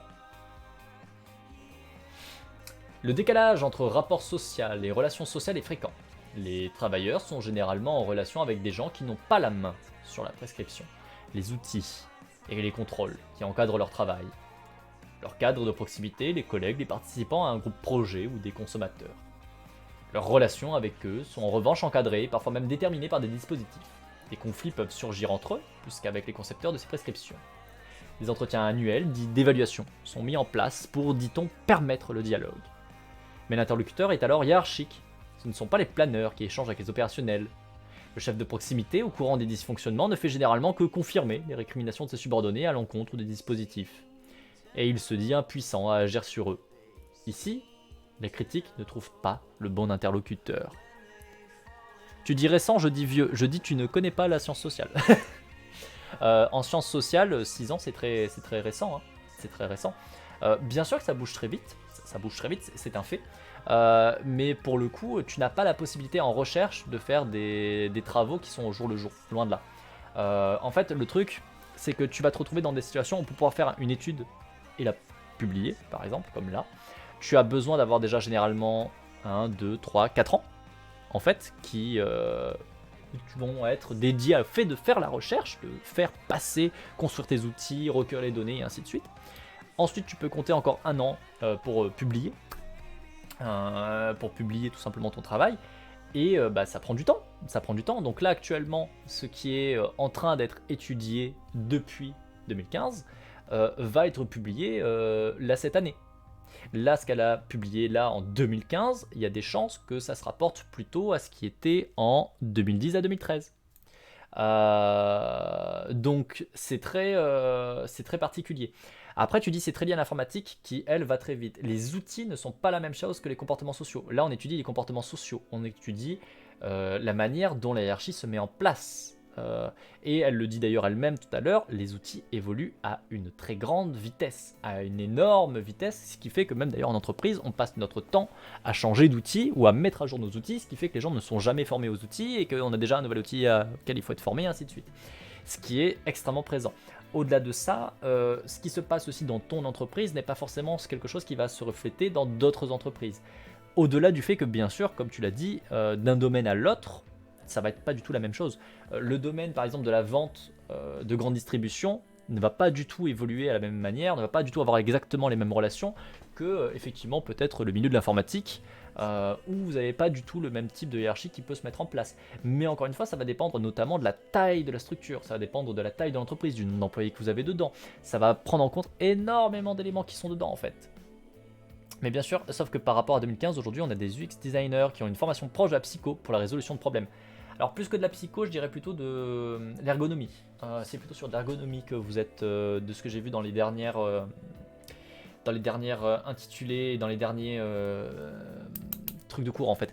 Parce que du coup, je me renseigne vachement avec le laboratoire de psychologie qui est sur Aix-en-Provence, parce que du coup j'ai des amis qui sont dedans tout simplement, et qui du coup me donnent des retours sur ce qu'ils font. C'est plus au niveau ergonomie que c'est présent, ce qui peut avoir notamment effectivement des aspects de neuropsy notamment, mais on est plus sur l'ergonomie, c'est pas tout à fait la même thématique. Là encore une fois on est sur de l'encadrement, hein. Au-delà des outils informatiques précis, on est sur l'encadrement et la manière dont l'encadrement gère ces outils, et ça change beaucoup de choses. C'est-à-dire qu'effectivement peut-être qu'aujourd'hui on a des outils qui sont plus à jour, le problème c'est que l'encadrement, lui, ne l'est pas forcément. Et la mise en place de ces outils, qui sont peut-être bien plus pratiques, notamment pour les gens qui sont dans l'informatique, qui du coup vont effectivement avoir une certaine affinité avec ce genre de logiciel informatique, puisque c'est de l'informatique, ils travaillent dans l'informatique, donc il y a une certaine proximité, ne sont pas forcément aussi faciles d'accès. Souvent, on oublie un truc, c'est que quand on n'est pas dans le milieu, quelque chose ne va pas forcément nous sembler aussi évident que les gens du milieu, loin de là. Moi, il y a tout un tas d'éléments en psychologie sociale qui me sont totalement normaux, totalement basiques, et que je vais pouvoir échanger avec vous assez facilement. Si publié en 2015, ça date de 2010-2011, et en disant les interfaces sont très largement simplifiées. Alors, je dirais pas ça, je dirais que c'est que probablement la recherche a été faite entre 2010 et 2015. Et j'aurais même tendance à dire entre 2010 et 2014. Probablement. C'est sur ces années-là que les recherches ont été faites, parce qu'encore une fois, il y a plusieurs processus à mettre en place. Tu vas, avant de lancer ta recherche, tu vas te dire sur quoi est-ce que je vais rechercher. Tu prends ta problématique que tu définis. Là, tu vas créer un premier outil, qui va être en fait un pré-outil, qui n'est pas encore ton outil final. Tu vas faire du recueil de données qualitatif. Tu vas tester ton pré-outil pour voir qu'est-ce que tu peux modifier. Ensuite, tu vas faire ton outil final qui va être largement distribué, où là tu vas notamment avoir du quantitatif. Une fois que ton outil est bien solide, bien construit, bien pensé, qui répond bien à ce que tu veux, qui est validé, tout simplement. Et après, tu recueilles les données, généralement ça s'étend sur plusieurs mois à chacune de ces phases, parce que ça prend beaucoup de temps. Ne serait-ce que à partir du moment où tu as mis ton outil, tu vas pas recueillir tes données tout de suite en fait. Tu mets ton outil, tu vas commencer à recueillir des données, mais ça va s'étendre parfois sur 6 mois, parfois sur 1 an en fait. Et c'est qu'au bout de tout ça, que du coup tu vas avoir toutes tes données que tu vas traiter, que tu vas commencer à analyser, que tu vas aller voir tout le cadre de recherche aussi qui est à côté, qui a pu faire des études un peu, on va dire, équivalentes, ce genre de questions, qui vont pouvoir interagir, qui vont te permettre d'interpréter, et donc là tu es sur une phase de rédaction qui va prendre encore quelques mois, et après tu es dans le processus où tu vas vouloir le faire publier une fois qu'il est fini. Mais pareil, ça se publie pas en instant. C'est pas à partir du moment où tu as fini ton texte que tu es là en mode c'est bon, j'ai posé mon point final, c'est fini, que ton texte il est publié demain. Loin de là. C'est pour ça que globalement, je pense que l'étude qu'elle a menée, c'est faite entre les années 2010 et 2014. Si c'est publié en 2015, il y a des chances que ce soit sur 2010 à 2014, en gros, hein, à une page près, hein, que vous avez l'étude qui s'est faite. Parce que du coup, il y a toutes ces étapes qui sont à faire une à une. Et donc, il va trouver les questions. Encore une fois, par contre, il y a une problématique que toi tu mets en avant, qui est le fait, et d'ailleurs coucou Abim, hein, je t'ai pas dit bonjour parce que je suis dans mon comment dire, dans mon monologue, mais bonjour à toi Abim, bienvenue, mets-toi bien.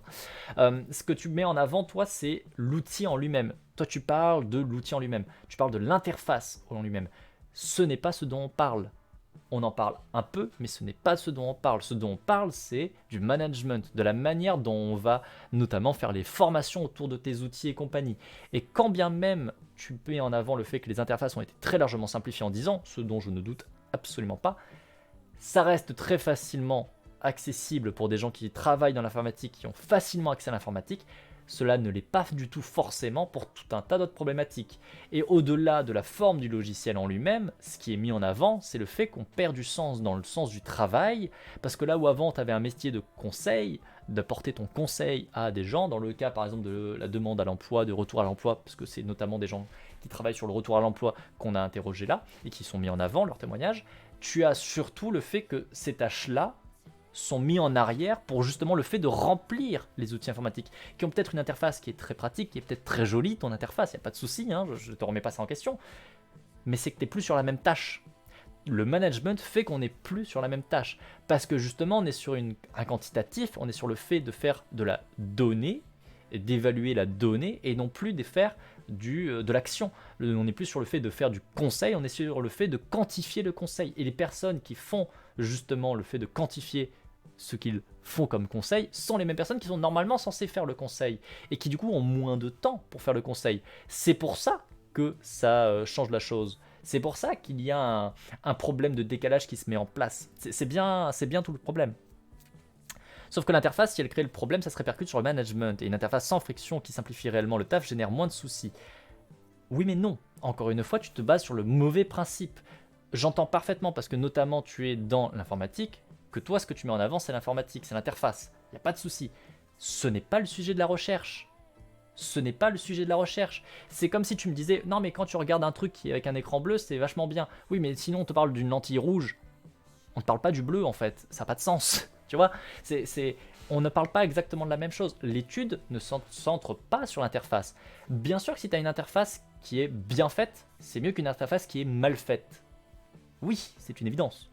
Mais là, c'est pas le sujet. C'est pas le sujet. Là, on parle du management qui va utiliser notamment des interfaces qui peuvent être bien faites, mal faites. Là, et aussi la question un petit peu dans le fond, mais c'est pas du tout la question principale.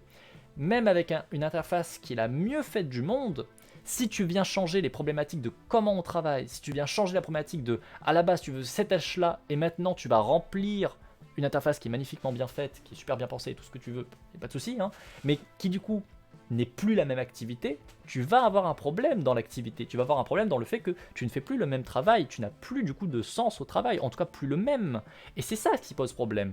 Encore une fois, toi tu restes centré sur l'interface, ce qui est parfaitement entendable, hein, mais qui n'est pas le sujet de la recherche. Qui n'est pas le sujet de la recherche.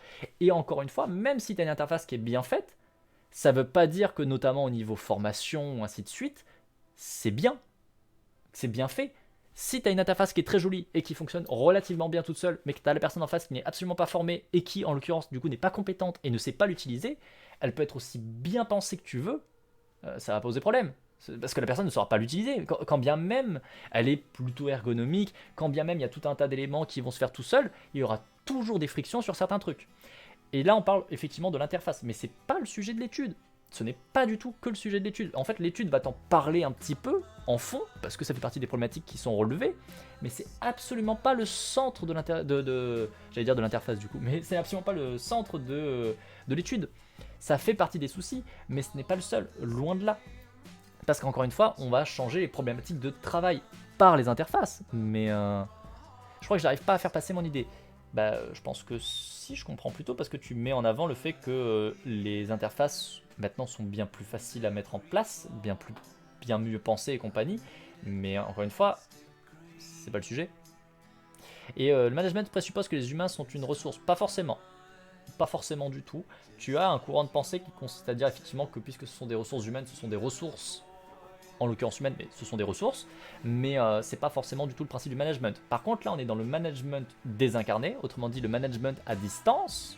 Là, effectivement, tu vas avoir cette vision-là où, bah, puisque c'est à distance, les gens ne sont que des chiffres, et donc les gens ne sont que des ressources. C'est induit par cette forme de management, et c'est pour ça que c'est hautement discutable. Mais c'est pas forcément c'est pas le management qui induit que les gens sont une ressource. C'est pas la même chose. La conception même d'une interface, c'est de se vouloir intuitive, outrepasser les éventuelles formations. Comme la souris a été une interface super efficace pour remplacer l'input de la ligne de commande fastidieuse, par exemple. Oui. Mais du coup, j'essaie de comprendre ce que veut dire Balkeo, parce que ça me dérange si je comprends pas ce que vous me dites. En vrai. Tu peux répéter, j'ai pas entendu.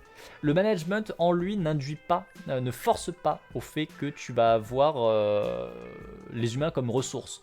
A contrario, tu vas avoir une forme de management, là le management désincarné, donc le management à distance, où les personnes qui vont encadrer le travail, qui vont faire donc ce travail de management, sont à distance, ne voient pas, ne travaillent pas avec les personnes, ne font pas les tâches que les personnes opérationnelles, et qu'ils vont cadrer et encadrer le travail par notamment des tableaux, et donc des chiffres, et où du fait qu'on utilise ce type de management, ça va induire le fait de traiter les humains comme des ressources. Parce que du coup, tu n'interviens pas directement avec la personne, tu interviens avec les chiffres de la personne. Tu vas réfléchir en termes de chiffres, mais c'est parce que c'est le management désincarné, c'est le management à distance, c'est le management organisationnel. C'est celui où le manager ou la manageuse ne va pas être sur le terrain avec les opérationnels à faire les mêmes tâches et à encadrer à proximité, mais faire du management à distance. C'est pour ça que le management en lui-même n'intervient pas, enfin ne force pas à traiter l'humain comme une ressource. Par contre, certaines formes de management peuvent traiter l'humain comme une ressource. Pour moi, le management, c'est les humains. Sinon, c'est juste de la supervision. Bah, le management prend en compte normalement tous ces éléments-là en compte en fait. C'est le fait de faire de l'organisation. Le management, c'est de l'encadrement. Spécifiquement, c'est de l'encadrement d'une tâche de travail.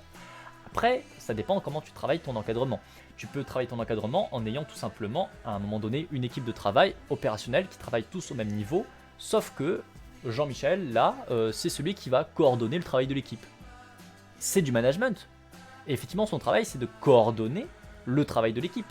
Mais il peut le faire de plein de manières différentes, en fait, cette coordination. Les plus logiques, les plus cohérentes, celles que globalement les études de sciences sociales mettent en avant comme étant plutôt adaptées, c'est celles où justement la tâche de travail va être discutée, va être retravaillée entre le groupe pour justement avoir un management, un encadrement qui se fait, on va dire, à valeur humaine, qui prend en compte les spécificités, et où tu vas pas les dire par exemple à celui qui a, je sais pas moi, des problèmes de dos, d'aller se pencher pour faire je ne sais quelle tâche sous le truc. La tâche doit être faite, bon, et on va discuter entre nous, et puis on va envoyer telle personne qui est le plus adaptée, qui aime bien cette tâche, qui n'a pas de problème de santé. On va retravailler le fait que le poste de travail n'est pas adapté, bon, on va essayer de faire changer le poste de travail pour qu'il soit adapté, et ainsi de suite. Donc là, c'est un management qui va effectivement prendre en compte le facteur humain. La supervision seule, effectivement, ça peut être du management, ça peut faire partie du management, mais c'est pas un bon management. Un exemple qui parlera mieux, la pointeuse, t'en penses quoi ? Alors, je dirais que ça dépend fortement de la situation de travail, mais que globalement, c'est quand même une grosse merde. C'est une grosse merde qui consiste plus à fliquer, et le problème c'est la différence de traitement qui est faite. C'est-à-dire qu'on retombe sur la même problématique, encore une fois ce n'est pas l'outil le problème, c'est la manière dont on l'utilise, c'est que tu vas avoir des gens des structures qui vont mettre en place, en l'occurrence une pointeuse, pour mieux contrôler l'activité, pour pouvoir mieux te payer, patati patata. C'est ce qui est mis en avant comme, en tout cas, comme élément, on va dire, vendeur. On met en avant la pointeuse parce que ça permettrait de mieux quantifier tes heures et donc du coup de mieux te payer, de mieux gérer ton activité, patati patata. Dans les faits, en fait, c'est juste un truc de contrôle parce qu'on se rend compte que bah non, t'es pas forcément payé mieux, loin de là, qu'on va t'assigner encore plus de tâches dans aussi peu de temps qu'avant. Tu ne seras pas payé en heures sup, qu'on va même t'engueuler pour si tu fais des heures sup, et ainsi de suite. Et surtout, ça ne fait que sur les opérationnels, et pas forcément du tout sur les emplois de type cadre, et donc c'est la manière dont on utilise l'outil qui pose problème. Et c'est, encore une fois, ce que dit le texte depuis le début. Ce qui pose le plus gros problème, ce ne sont pas les outils, c'est le management, c'est la manière dont on va notamment utiliser de manière irraisonnée un même outil à énormément de situations, et où ça colle pas, en fait. Dans la restauration par exemple, les gens ont des horaires de fou. Pour un salaire de misère, avec une pointeuse, tous les employés ont la preuve de leur horaire et donc ça protège aussi l'employé. Non, ça c'est la manière dont on le vend, ça c'est la relationnalisation. J'y ai travaillé là-dedans, hein, en tant que justement conseiller externe, notamment en restauration. C'est faux, la pointeuse ne sert pas à ça. Le problème n'est pas la pointeuse, le problème n'est pas... c'est pas la pointeuse qui va apporter une sécurité en fait, loin de là. La pointeuse ne sert qu'à, encore une fois, mettre en place un système de contrôle. On le constate quasi systématiquement, qu'il y a des différences de traitement entre par exemple les personnes qui vont encadrer la restauration. Tu vas prendre par exemple le chef de cuisine, tu vas prendre par exemple dans les gros restaurants les cadres de service et ainsi de suite, qui eux par contre n'ont pas spécialement de pointé. Par contre c'est le cas des employés, et tu constates qu'en fait ils se font totalement entuber et que c'est vraiment un système de contrôle de où est-ce que tu es dans l'entreprise à tel moment, et ça pose hautement problème. Après, encore une fois, c'est sûr qu'il peut y avoir des situations, une entreprise particulière, un restaurant particulier, ou en l'occurrence, utiliser la pointeuse peut être pertinent, et va être pertinente, et va apporter ce qu'il faut. Mais c'est la manière dont on utilise les outils qui porte problème. Et encore une fois, le sujet, là, c'est le management. C'est pas l'outil, la question. C'est la manière dont on utilise des outils qui ne sont pas adaptés. Qui parfois sont totalement inutiles, et qu'on va pourtant quand même mettre en place sous prétexte qui vont apporter un soi-disant bénéfice, une amélioration quelconque, alors que c'est pas du tout le cas. Alors que franchement, ce n'est pas le cas. Et qu'encore une fois, même les gens qui le mettent en place te le disent, ah bah non, hein, ça ne sert à rien. Mais par contre, ça m'a permis de faire des thunes. J'ai décroché un contrat, je te raconte que ça. Ah oui, bah ok, cool. Mais du coup, ton outil, il sert à rien. C'est pas que l'outil est dysfonctionnel, c'est pas que l'outil n'est pas bien. C'est que l'outil est utilisé dans de mauvaises conditions. Et encore une fois, c'est le propos du texte. Je pense que, honnêtement, de ce que je comprends, tu fais une distinction qui n'est pas forcément adéquate en mettant en avant le fait que peut-être tu as l'impression qu'on attaque les outils en tant qu'outils, en tant que tel. Mais c'est pas ça qu'on attaque. Ce qu'on attaque, c'est le fait qu'on met le même outil pour plein de situations alors que c'est pas adapté, qu'on va standardiser un outil alors que c'est pas adapté, et qu'on va notamment mettre en avant des outils qui juste ne sont pas utiles dans telle ou telle situation. Et le problème, il est là, en fait. C'est comme, encore une fois, on va reprendre le même truc de la dernière fois. Vous m'avez partagé une vidéo magnifique où on a vu que certes, on pouvait cuire une pastèque avec un marteau. Pour autant, c'est quand même un peu con d'utiliser un marteau pour cuire une pastèque. Quand bien même tu peux le faire, c'est pas vraiment l'outil le plus adapté. Est-ce que ça veut dire que le marteau n'est pas un bon outil? Bien sûr que non. C'est juste que c'est pas l'outil à utiliser dans cette pratique-là, à utiliser pour cette thématique-là. Et le problème qui est soulevé par le bouquin, encore une fois, c'est ça. C'est qu'on va utiliser ton marteau pour chauffer une pastèque, alors qu'à côté, t'as un micro-ondes en fait. Par exemple. Ou, je sais pas moi, ou un feu. Ou plein d'autres trucs. Ou encore qu'on a besoin du marteau, mais pour taper sur un clou en fait. Mais là, pour l'instant, tu utilises ton marteau pour faire cuire une pastèque. C'est ça qui est mis en avant. C'est peut-être sur ça que du coup, il y a une incompréhension pour le coup dans le texte. C'est peut-être ça sur lequel on n'est pas sur la même longueur d'onde. Et j'entends le chat qui fait du bruit, mais je sais pas pourquoi. Je continue un peu la lecture. N'hésitez pas à continuer à réagir dans le chat. Hein. Je lis, ne vous inquiétez pas. Paf, lorsque les dispositifs imposent une finalité, un procédé et une signification à l'activité, le travail d'organisation est préconstruit, prêt à l'emploi. La critique sociale est alors simple, elle est alors triple. Elle dénonce les choix portés par les dispositifs, leur caractère indiscutable, et enfin la pauvreté d'une activité qui est vidée de sa dimension politique. Ainsi, le nombre et la durée de rendez-vous de Julie sont enregistrés dans un logiciel qui permettrait de comparer, sans les connaître, les équipes d'assistants sociaux, puis de leur attribuer des effectifs en fonction de leur classement. Ici, comme ailleurs, le dispositif fixe des critères et des conventions de quantification, automatise la mesure, la comparaison, promet donc une mécanisation des décisions. En fait, cette mécanique sert à justifier des décisions, par son caractère apparemment neutre et rationnel. Dujarrier en 2010. Il s'agit d'un fait social répandu. Ainsi, les subventions pour les territoires, Esteb en 2011, les aides pour les personnes âgées dépendantes, Zaclad en 2014, les attributions des moyens dans les hôpitaux, Bellorgueil en 2010, ou les recrutements, Fondeur et l'Ermite en 2013, comme le classement des pays en fonction de leur taux d'entêtement par les agences de notation, relèvent du même processus de mesure, classement et décision. Le big data, en marketing et en politique, instaure sur le même mode une gouvernementalité algorithmique. Rouvreau et Burns en 2013. Dans ses pilotages à distance par les chiffres, l'harmonie par le calcul pourrait ainsi se substituer progressivement à l'arbitraire des lois. Supio 2002, page 13. Il remplace la délibération sociale sur ce que vaut, ce que l'on fait en son cours. Pourtant, donner une valeur aux choses, aux actes, aux situations, au cœur de l'activité, de Julie comme de tout travailleur. C'est ce qui lui confère une épaisseur politique. La quantification et la réputation a la réputation d'être une manière neutre et objective de décrire le réel. Pourtant, Julie observe que ces chiffres réduisent et simplifient la situation. Ils sont maladroits à rendre compte des contradictions et nuances des histoires humaines, de leurs dimensions incommensurables telles que la santé, le bien commun, la beauté, le sens. Les objectifs quantitatifs de Julie sont donc fondés sur des conventions sociales invisibles qui décrètent ce qui se compte et la manière de le compter. Desrosières en 1993. Ensuite, le management par les dispositifs automatise les décisions, tout en créant une illusion de neutralité politique. Deux déclarations très fréquentes, formulées par les dirigeants supposés décider, s'en font l'écho. Nous n'avons pas le choix, et les décisions s'imposent. Cette déclaration d'impuissance politique, soutenue par l'argument d'un déterminisme économique quantitatif, s'avère être en fait un choix politique. Il justifie l'absence d'alternative à un ensemble de finalités, de procédés, de significations, que portent de manière impersonnelle les dispositifs. Donc là, on revient un peu sur l'idée de on va rationaliser. On va rationaliser en utilisant ces processus pour dire non mais on est obligé de les mettre en place, on doit mettre en place ces processus, on n'a pas le choix, c'est pas notre faute. Même nous, la direction, où on vous dit oui quand même, ça marche pas très bien, c'est pas super fonctionnel, ces outils sont pas ouf et ainsi de suite. Finalement, on les met en avant parce que c'est la situation économique, on est forcé, on ne peut pas faire autrement. Et qu'est-ce que vont dire les différents auteurs qui ont travaillé la question? C'est qu'en fait, ce que montrent un peu les études, c'est pas qu'il n'y a pas d'alternative. C'est que ça permet de ne pas avoir à mettre en avant d'alternative. Ça permet d'avoir un discours qui va s'auto-justifier en disant on met en place ces mécanismes parce qu'on n'a pas le choix, mais ces mécanismes qui sont mis en place nous montrent une certaine réalité qui est conditionnée par ces outils, qui nous permet de dire que du coup, on n'a pas le choix. Donc vous avez cette espèce de cercle vicieux qui va s'auto-justifier et qui permet surtout de ne pas sortir notamment du modèle capitaliste, qui permet de ne pas sortir de ce modèle économique, de cette vision quantitative des choses, des actions, quand bien même on perd en efficacité, que ça devient plus lourd, que ça devient plus chiant à mettre en place. Parce qu'encore une fois, et je vais le répéter, ce ne sont pas des outils qui sont forcément des outils informatiques. Ce sont tout un tas de procédés, de procédures, de manières de fonctionner, de quantifier, de processus. On va vous dire, votre manière de travailler, elle doit être faite comme ça, comme ça, comme ça, comme ça. Et qui ne va pas forcément se baser sur des logiciels ou des progiciels.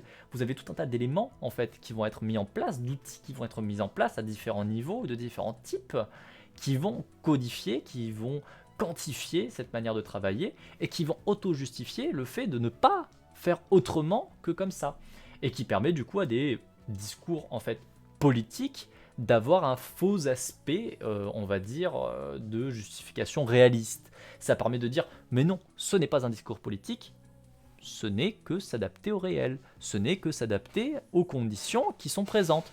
En fait, on n'a pas de point de vue idéologique, on ne fait qu'appliquer des faits et que réagir à ces faits.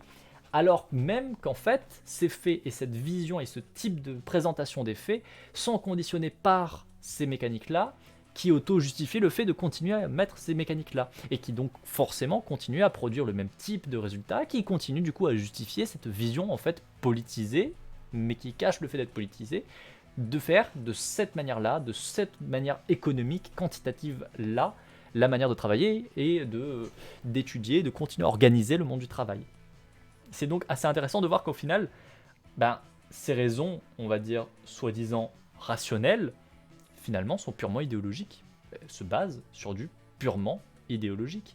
Et c'est assez intéressant de voir justement que cette dichotomie, elle est présente, totalement présente, ce paradoxe est présent, et pourtant, on a un cercle vicieux de justification qui permet d'essayer de dire que non, non, ça l'est pas. Mais pour autant, ça l'est.